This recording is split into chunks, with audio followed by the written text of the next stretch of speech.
आज के कार्यक्रम की शुरुआत करती हूँ तालियों के साथ, और मेरे साथ आप भी बजाइए ये तालियाँ। ये तालियाँ आज मैं बजाना चाहती हूँ ईरान के लिए। सबसे बड़ी बात तो ईरान को मैं सलाम करना चाहती हूँ। एक मध्यम साइज़ का देश, एक मिडिल साइज़ कंट्री ने कैसे अमेरिका को 60 दिनों के भीतर घुटनों पे इस तरह से ले आया कि अमेरिका की पूरी तरीके से घिघी बन गई है। एक तरफ़ा युद्ध बंदी का ऐलान कर दिया है अमेरिका ने। अमेरिका कह रहा है कि मैं अपने युद्ध के जो उद्देश्य थे उसमें हम कामयाब हो गए हैं और इसलिए अब ये युद्ध बंद कर रहे हैं।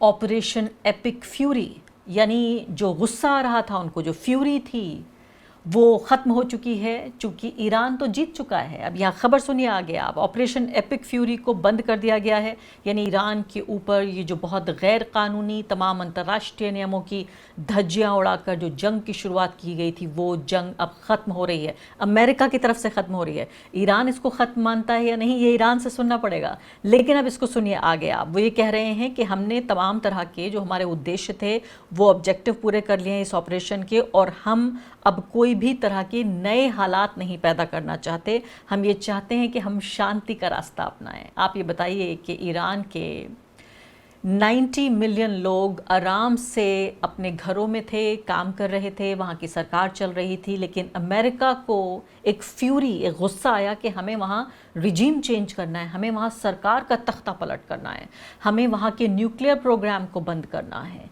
हमें वहाँ की औरतों को आज़ाद करना है। ना रिजीम चेंज हुआ, ना न्यूक्लियर प्रोग्राम बंद हुआ, और अमेरिका के मुताबिक तो औरतें आज़ाद भी नहीं हुई, लेकिन ऑपरेशन एपिक फ्यूरी बंद हो गया है। वो ये कह रहे हैं कि हम शांति के रास्ते पर चलना चाहते हैं।